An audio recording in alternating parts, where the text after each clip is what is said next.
Hello student, welcome online classes. कक्षा 12 राजनीति विज्ञान। हम पढ़ रहे थे गुट निरपेक्षता की उपयोगिता, गुट निरपेक्षता की प्रासंगिकता, और इसका पहला जो भाग था वो हमने बहुत डिटेल से पढ़ लिया था। इसमें कुछ बिंदु और बचे हैं और कुछ और भी इसमें जोड़े जा सकते हैं। तो कुल मिला के ये 10 से 12 टॉपिक यहाँ बनते हैं। एक बड़े सवाल में 6 से 7 बिंदु की हम डिटेल बहुत अच्छे से इसमें कर सकते हैं। सवाल आएगा वर्तमान में गुट निरपेक्षता की प्रासंगिकता या वर्तमान में गुट निरपेक्षता क्यों जरूरी है। इसका पहला जो भाग था वो हमने पिछले वीडियो में क्लियर कर लिया था। आज इसके आगे के भाग हैं। इसमें पहला है दक्षिण दक्षिण सहयोग। ये वेरी इंपॉर्टेंट है, अलग से इंडिविजुअल भी पूछा जाता है, ये आपको ध्यान रखना है कि सवाल आएगा आपसे दक्षिण दक्षिण सहयोग किसे कहा गया।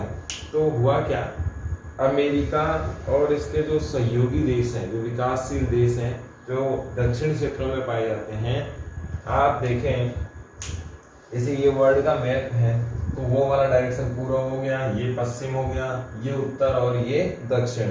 तो जो नीचे के दक्षिण के जो विकासशील देश हैं, अगर मैं इसको 4 भागों में बांट दूं, ये हिस्सा ऐसे यानी कि ये वाला हिस्सा ऐसे है, तो ये क्या हो गया पूर्वी हिस्सा, ये कौन सा पश्चिमी, ये उत्तर और ये दक्षिणी। तो वर्ल्ड मैप को अगर इसको 4 भागों में यहाँ से बांट लिया जाए तो यहाँ से नीचे वाले जो देश बच गए वर्ल्ड में वो सारे दक्षिण के देश कहलाते हैं। और आपने देखा होगा ये विकासशील देश है, इसमें एक भी विकसित देश नहीं आता है। तो कहीं ना कहीं ये सब लोग मिलकर क्या कर रहे हैं, आर्थिक दृष्टिकोण को मजबूत कर रहे हैं, व्यापार को मजबूत कर रहे हैं, सांस्कृतिक संबंधों को मजबूत कर रहे हैं, कुल मिला के सहयोग को मजबूत कर रहे हैं। इसीलिए दक्षिण के देश किसके साथ मिलकर बढ़ा रहे हैं, ये दक्षिण के देशों के साथ मिलकर बढ़ा रहे हैं। और ये हुआ कब, जब से गुट निरपेक्षता आई है, जब से गुट निरपेक्षता का बाहुल्य हुआ है, वर्चस्व हुआ है, या यूं कहें गुट निरपेक्ष आंदोलन मजबूत हुए हैं, गुट निरपेक्षता एक बड़े ताकत के साथ आगे बढ़ा है। तो दक्षिण के देश किससे मिले हैं, दक्षिण के साथ, और इनका कंट्रीब्यूशन कैसा हुआ है, बहुत अच्छा हुआ है। बहुत अच्छे से ये क्या कर रहे हैं, विकास अब कर रहे हैं। इसीलिए हमने क्या कहा, दक्षिण दक्षिण सहयोग कहा है। अब आता है राइटिंग की बात, लिखेंगे क्या, या यूं कहें कि परिभाषा क्या रहेगी हमारे सामने। तो परिभाषा का अर्थ है दक्षिण के देश दक्षिण के साथ सामाजिक, आर्थिक, राजनीतिक, वैश्विक आधार पर सहयोग स्थापित कर रहे हैं, और यह सहयोग सकारात्मक है, विकास को लाएगा, सुदृढ़ता को लाएगा, एकता को लाएगा, समृद्धता को लाएगा। यही सहयोग क्या कहलाता है, दक्षिणी देशों का दक्षिणी सहयोग कहलाता है। और ये माध्यम क्या, इसका गुट निरपेक्षता है। दूसरा बिंदु है विकास के शांति और समरसता के प्रयास। आप जानते हैं गुट निरपेक्षता ने सीधा कहा था किसी भी सैन्य गुट में हम लोग नहीं जाएंगे, स्टेबिलिटी को हम लाएंगे, स्थिरता को लाएंगे, अराजकता को नहीं फैलाएंगे, कोई ऐसा कार्य नहीं करेंगे जिससे उकसाव वाली राजनीति हो। अजरबैजान, आर्मेनिया रोज एक दूसरे को उकसाने वाले काम कर रहे हैं।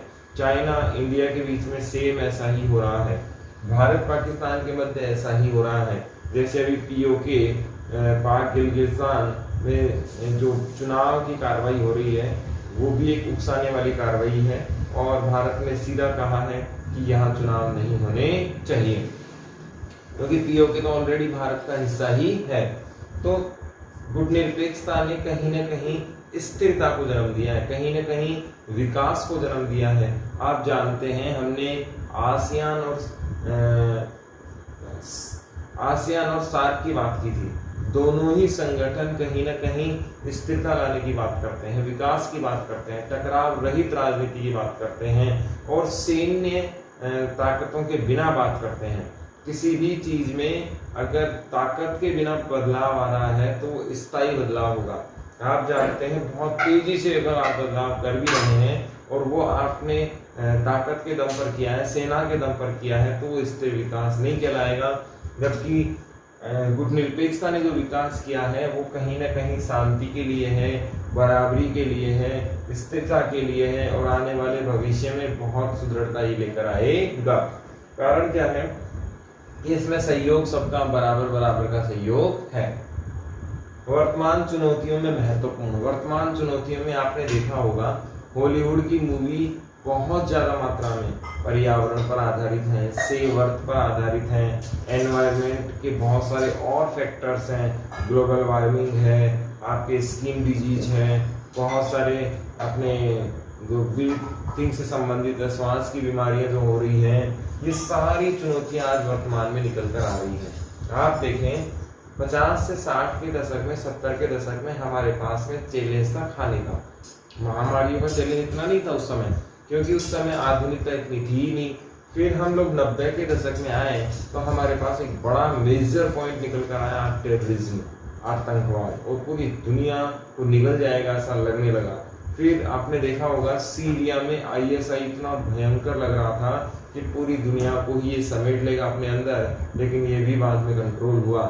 उसके बाद अगर हम देखें 2010 तक तो एक मेजर प्रॉब्लम निकल कर आई, वो थी अर्थक्वेक, सुनामी वगैरह ये सब। और उससे ये लगने लगा कि पृथ्वी पर जो ज्यादा परिवर्तन हुआ है, खनन बहुत ज्यादा मात्रा में है, प्राकृतिक असंतुलन हमने बढ़ा दिया है, पर्यावरण प्रदूषण बहुत ज्यादा किया है। और ये एक नेचुरल घटना भी है, क्योंकि आप जानते हैं प्रकृति अपने आप को अपडेट करती है, अपने आप को रिसाइकिल करती है। और हम जानते हैं ज्वालामुखी प्रकृति में बनाने का काम भी करती है और बिगाड़ने का काम भी करती है, क्योंकि नए निर्माण पृथ्वी पर जो होते हैं वो ज्वालामुखी के कारण ही होते हैं। भूकंप हैं, ज्वालामुखी हैं, बहुत सारी चीजें ऐसी हैं जिनके कारण सुनामी आ जाती है, बहुत सारे अर्थक्वेक्स आ जाते हैं, बहुत सारी जगह प्राकृतिक आपदाएं आती हैं। तो ये नई चुनौती निकलकर हमारे सामने आई। 2004 की सुनामी, भूकंप, भूकंप, पर्यावरण प्रदूषण, और सबसे बड़ी बीमारी दिल्ली जैसे शहरों में कोहरा, बीजिंग जैसे, शंघाई जैसे शहरों में कोहरा, टेम्परेचर का कम ना होना, बारिश की अनियमितता, बाढ़ बहुत ज्यादा आना। आप देख रहे हैं कि पिछले 5 सालों से या 10 सालों से बाढ़ असीमित मात्रा में है, और ये एक प्रकार से प्राकृतिक आपदा के रूप में उभर कर आया है। इससे पहले हम देखें 2004 के आसपास तो अकाल की दृष्टि ज्यादा रहती थी, तो कहीं ना कहीं ये मौसम का अनियंत्रण होना, अव्यवस्थित होना, ये हमारे सामने नई चुनौतियां हैं। अभी और देखें वर्तमान चुनौतियों में साइबर अटैक है, इंटरनेशनल क्राइम है, इंटरनेशनल लॉ है, अंतर्राष्ट्रीय जुडिशरी सिस्टम है, बहुत सारे ऐसे संगठन है जो अंतर्राष्ट्रीय धरातल पर बनाए तो गए, लेकिन उनकी वैल्यू 0 है, किसी काम के वो आज नहीं है, क्योंकि उनकी कोई सुनता ही नहीं है। ऐसे में वर्तमान चुनौतियों के लिए सबसे सुदृढ़ अगर कोई आंदोलन बन सकता है, संगठन बन सकता है, तो वो कौन है? गुटनिरपेक्ष है। क्यों है? क्योंकि ये सभी मिलकर काम करने वाले हैं। कोई यहाँ पर बात टालता नहीं है, कोई ऐसा नहीं है जो सहयोग नहीं करना चाहता, कोई ऐसा नहीं है जो एक दूसरे की प्रतिष्ठा से जलता हो। ये सब सहयोग हैं, प्रयासशील हैं। ऐसा नहीं है कि केवल गुटनिरपेक्षता में वे ही देश हैं जो केवल और केवल अपने इंडिविजुअल हैं। महाशक्तियों के साथ जुड़े हुए देश भी गुटनिरपेक्षता से जुड़े हैं, लेकिन उनकी भावना गुटनिरपेक्षता में क्या है? ज्यादा है। तो वर्तमान की बहुत सारी चुनौतियों की बात हमने की, और इनसे लड़ने के लिए गुटनिरपेक्ष एक बेहतरीन विकल्प है। इसमें सबसे बड़ी समस्या आने वाले टाइम में रहेगी पर्यावरण की, और इसके बाद ई वेस्ट की। आप जानते हैं आज हर घर में मोबाइल है और उसकी वैलिडिटी 2 से 3 साल ही होती है। इसको हम रिसाइकिल कर पाएंगे नहीं कर पाएंगे। दुनिया का इतिहास रहा है कि जिस सभ्यता ने अपना कचरा नष्ट कर लिया वही सभ्यता आगे बढ़ी है, नहीं तो उसी कचरे में नष्ट हो चुकी है। इसीलिए आपके द्वारा जो कचरा निष्पादित किया जा रहा है उसे अगर आप खत्म कर देते हैं तो कहीं ना कहीं आप स्वस्थ रह सकते हैं, अदरवाइज नहीं। विकासशील देशों को सम्मान। आप जानते हैं गुटनिरपेक्षता का एक महत्वपूर्ण जो लक्ष्य था वो था महाशक्तियों के बैलेंस की स्थिति को लाना, महाशक्तियों के बराबर की स्थिति को लाना। और आप जानते हैं विकासशील देश इसमें ज्यादातर हैं, इनमें अपनी बात रखने। हम जानते हैं यूएनओ की यदि हम बात करें तो यूएनओ में 2 प्रकार के संगठन हैं, एक बहुत शक्तिशाली। यूएनओ की यदि हम बात करें तो 2 प्रकार के संगठन हैं, एक शक्तिशाली और दूसरे कमजोर। शक्तिशाली की बात करें तो ये 5 वीटोधारी देश हैं। इसमें है अमेरिका, फ्रांस, ब्रिटेन, चीन और रसिया। ये 5 देश हैं जो वीटोधारी हैं और 10 ऐसे देश हैं जिनके पास वीटो नहीं है। अभी सिक्योरिटी काउंसिल के तब इलेक्शन हुए तो 193 देशों में से 184 देशों ने भारत का समर्थन किया और पाकिस्तान के लिए सद में से कम नहीं है। एटम बम की तरह था कि दुनिया एक तरफ आ रही है। 193 में से 184 कंट्रीज ने भारत का समर्थन दिया है। ये इस बात को समर्थन भी करता है कि छठा देश भारत शक्तिशाली बनना चाहिए। विश्व की बहुत सारी चुनौतियां हम यहाँ देख सकते हैं, ये बात हमने यहाँ भी कर ली। वर्तमान में चुनौतियां हैं वो और विश्व की प्रमुख चुनौतियां ये लगभग सेम सी ही हैं। जैसे वर्तमान में हम चुनौतियों की बात करें तो एक दूसरे में सैन्य कंपटीशन चल रहा है, सैन्य तनाव, हथियारों की होड़,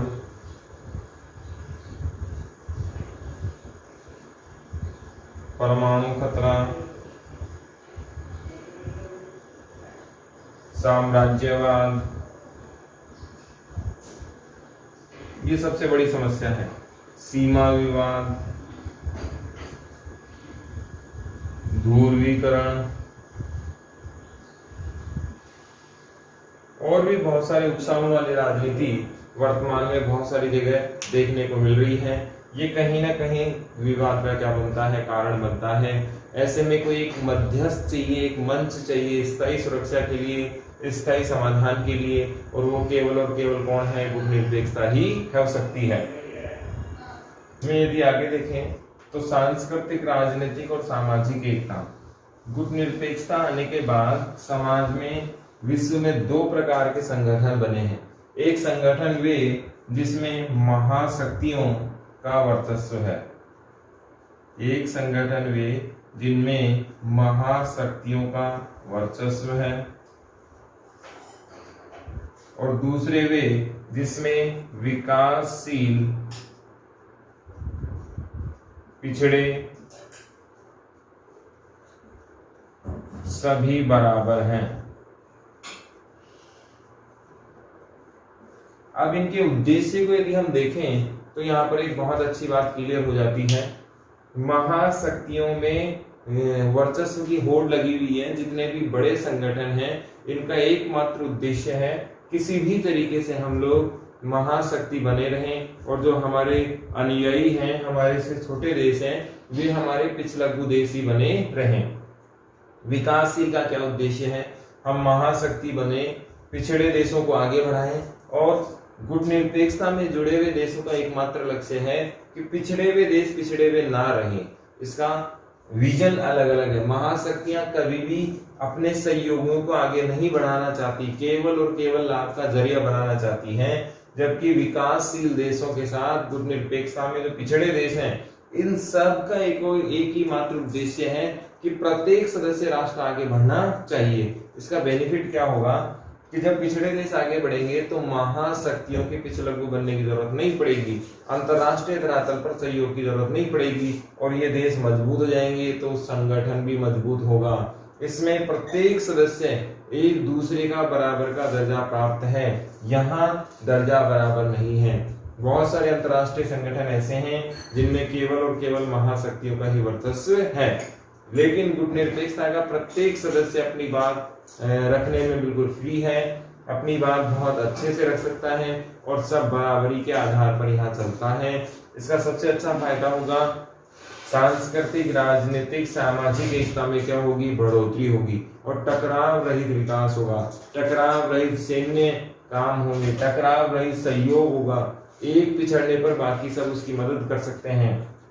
सबसे इंपॉर्टेंट चीज, तनाव कम होगा, क्योंकि यदि ट्रस्ट नहीं बढ़ता है, एक दूसरे पर भरोसा नहीं बढ़ता है, जैसे बांग्लादेश पे बहुत सालों से हमारे विवाद चल रहा था, शेख हसीना जी यहाँ के प्रमुख बने, मोदी जी भारत के प्रमुख बने, और दोनों ने 162 गलियारा विवाद को सॉर्ट आउट कर लिया। ये ऐसी स्थिति थी, हमारी सीमा इस प्रकार से थी, और इस साइड बांग्लादेश, वो यहाँ तक आते थे, हम यहाँ तक जाते थे, और दोनों में कहीं ना कहीं विवाद होता था। क्योंकि सीमाओं को लेकर, इन क्षेत्रों में लेकर बहुत ज्यादा अव्यवस्था होती थी।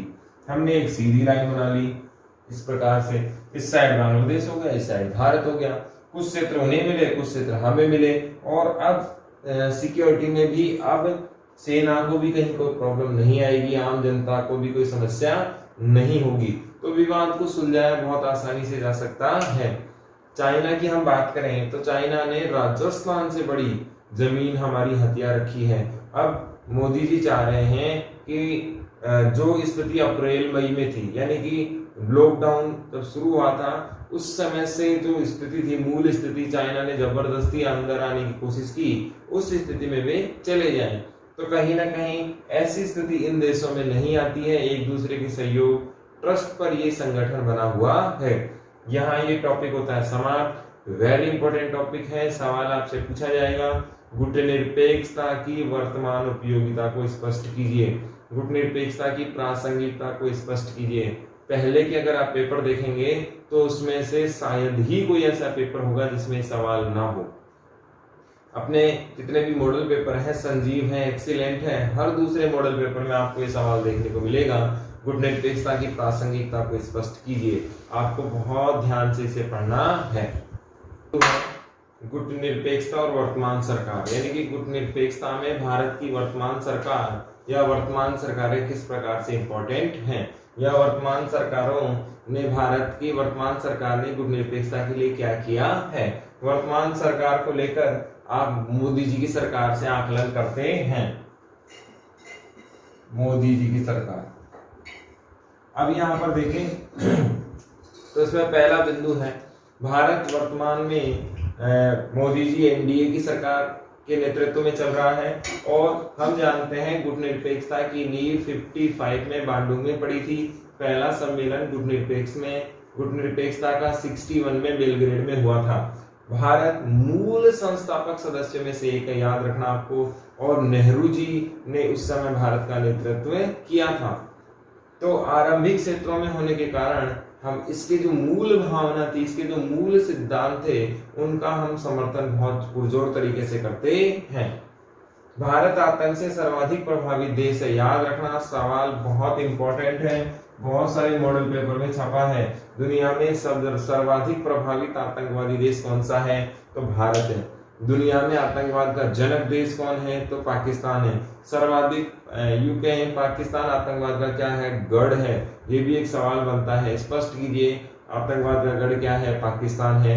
तो इसमें तो कुछ स्पष्ट करने वाली बात बची नहीं, क्योंकि आतंकवाद के मसीहा इमरान खान ही हैं। भारत आतंकवाद से प्रभावित सबसे ज्यादा बड़ा देश है, सबसे ज्यादा त्रासदी हमने सही है। तो वर्तमान में जो हम देखते हैं लक्ष्य है वो आतंक का निपटारा। आतंक को कैसे निपटारा जाए या कैसे समाप्त किया जाए, आपको याद होना चाहिए। गुटनिरपेक्षता के सर्वाधिक लक्ष्यों में से, सबसे पहले टारगेटों में से बात करें तो वो आतंकवाद को समाप्त करना चाहते हैं, या यूं कहें आतंकवाद सबसे आवश्यक लक्ष्यों में से एक है कि आतंकवाद हटाना ही पड़ेगा विश्व से। और ये किसका लक्ष्य है, गुटनिरपेक्षता का लक्ष्य है। जब गुटनिरपेक्षता का लक्ष्य ही आतंकवाद है तो भारत तो इसमें अहम भूमिका निभाना है। तो आतंकवाद के मुद्दे को लेकर भी गुटनिरपेक्षता बहुत जरूरी है। इसीलिए कहीं ना कहीं मोदी सरकार ने गुटनिरपेक्षता की नीति के जो सहयोगी राष्ट्र हैं, सदस्य राष्ट्र हैं, इनको एकजुट किया है आतंक के मुद्दे पर, और पाकिस्तान को घेर लिया है पूरी तरीके से। पाक को आतंक के कारण सबसे अलग आपने देखा होगा कि मोदी सरकार जब आई थी, एयर स्ट्राइक किया, सर्जिकल स्ट्राइक किया, तो ऐसा लग रहा था कि युद्ध होगा, लेकिन मोदी जी ने ऐसा काम किया है जो सोच भी नहीं सकता कोई। जितने भी गुटनिरपेक्षता के सदस्य राष्ट्र हैं, महाशक्ति राष्ट्र हैं, जो हमारी पॉलिसी, हमारे वर्चस्व को मानते हैं, उनका समर्थन हमने लिया है, और पाकिस्तान को आर्थिक दृष्टि से, सामाजिक दृष्टि से, राजनीतिक दृष्टि से, अंतरराष्ट्रीय मंचों से बाइकाट करवा दिया है। इसका फायदा क्या हुआ, पाकिस्तान की वैल्यू घट गई, एफटीटी में आने का संकट बढ़ गया। FTF fund, terrorist fund act, तो टीएफ में आने का उसका संकट बढ़ गया है। और कहीं ना कहीं यदि टेररिस्ट फंडिंग में वो उसके सबूत मिल जाते हैं, वैसे तो बहुत बार मिले हैं, तो अंतरराष्ट्रीय धरातल पर उसे किसी भी प्रकार की सहायता मिलना बंद हो जाएगी। आपने देखा होगा आटे के भाव 150 रुपए किलो तक वहां पहुंच गए थे, प्याज बहुत भयंकर हो गए थे, टमाटर 500 रुपए केजी हो गए थे, पेट्रोलियम बहुत मुश्किल से मिलता है। तो कहीं ना कहीं पाकिस्तान को आतंकवाद के मुद्दे पर हमने घेरा है और दुनिया को सबसे अलग इससे कर दिया गया है गुटनिरपेक्ष राष्ट्रों की सहायता से। तो ये भी मोदी जी की बड़ी उपलब्धि है। हमें युद्ध लड़ने की आवश्यकता ही नहीं है, वैसे ही अलग थलग वो पड़ चुका है। सुरक्षा परिषद की स्थायी सदस्यता, आप जानते हैं ये भारत के बहुत इंपॉर्टेंट है, क्योंकि हाफिज सईद जैसे आतंकवादी को चीन बचा लेता है इस वीटो के कारण। ऐसे आतंकवादियों को नहीं छोड़ना चाहिए, भारत को स्थायी सदस्यता मिलनी चाहिए। अभी यूएनओ सिक्योरिटी काउंसिल में मोदी जी बोलते हुए अभी कुछ कह भी रहे थे, बहुत इंपॉर्टेंट बातें उन्होंने कही। उसमें सबसे इंपॉर्टेंट था सुरक्षा परिषद और यूएनओ का पुनर्निर्माण, कि जो महाशक्तियां बनने वाले देश है उनको स्थायी सदस्यता मिले, ताकि महत्वपूर्ण मुद्दों पर कहीं न कहीं राय सही तरीके से आ सके। फिर गुटनिरपेक्षता एक लकीर के फकीर वाला संगठन नहीं है। हम जानते हैं वे संगठन सार्थक नहीं है जो समय के साथ नहीं बदलते हैं, लेकिन गुटनिरपेक्षता ने समय के साथ अपने आप में बदलाव किया। वर्तमान लक्ष्य क्या है, वर्तमान चुनौतियां क्या हैं, उन पर ज्यादा जोर देना जरूरी है। इसने ऐसा ही किया। लक्ष्यों की प्रासंगिकता, आप जानते हैं प्रत्येक संगठन का एक टारगेट होता है, एक अचीवमेंट करने की कोशिश होती है, एक लक्ष्य होता है, और गुटनिरपेक्षता का लक्ष्य बहुत अहम है। वर्तमान में जो विकासशील देशों के लिए सबसे आवश्यक चीजें हैं वे गुटनिरपेक्षता में आती हैं, और मोदी सरकार ने इसका पूरा फायदा उठाया है। जैसे छोटे देशों से व्यापार बहुत आसानी से होता है, कम शर्तों पर होता है और अपनी मुद्रा में हो जाता है। बड़े देश डॉलर की मांग करते हैं, स्थायी व्यापार नहीं होता, व्यापार अधिक के बड़े देशों का होता है, भारत को नुकसान होता है। तो छोटे देशों से सहयोग लेने में भारत की ज्यादा अच्छा फायदा होता है, प्लस भारत की रेपो भी अंतर्राष्ट्रीय मार्केट में बढ़ती है, प्लस सहयोग भी बढ़ता है। आपातकाल में ये छोटे देश बड़े काम के होते हैं, सुरक्षा दृष्टिकोण से, सहायता की दृष्टिकोण से, अंतर्राष्ट्रीय सहयोग की दृष्टिकोण से। जैसे टर्की की बात करें, कश्मीर मुद्दे पर दो देश हमारे खुलकर विरोध में थे, पाकिस्तान और टर्की, और मोदी जी ने पाकिस्तान और टर्की दोनों को ही आर्थिक दृष्टिकोण से बहुत भयंकर घेर दिया है। अभी टर्की के जो लीडर हैं उन्होंने आरोप लगाया है कि अंतर्राष्ट्रीय धरातल पर जो ब्रिटेन, फ्रांस, अमेरिका से हमें मदद मिलती थी नेटो के तहत, नाटो के तहत, वो कहीं ना कहीं मोदी जी ने अपने प्रभाव से रुकवा दी है, क्योंकि मोदी दुनिया के ग्लोबल लीडर उभर कर आए हैं। पूरी दुनिया में इनका प्रभाव आज वर्तमान में है। ऐसे में टर्की के साथ ऐसा होना ही था, क्योंकि जो आतंक के सहयोगी होंगे उनका विनाश निश्चित होना है, क्योंकि इस दुनिया का नियम है विकास ना कि विनाश, और जो आतंकी नाव पर बैठेगा उसका डूबना क्या है तय। तो यहाँ पर ये भी टॉपिक कंप्लीट होता है कि गुटनिरपेक्षता में वर्तमान सरकार ने क्या क्या कदम बढ़ाए हैं। ये यहाँ से यहाँ तक का पूरा डिटेल होता है समाप्त।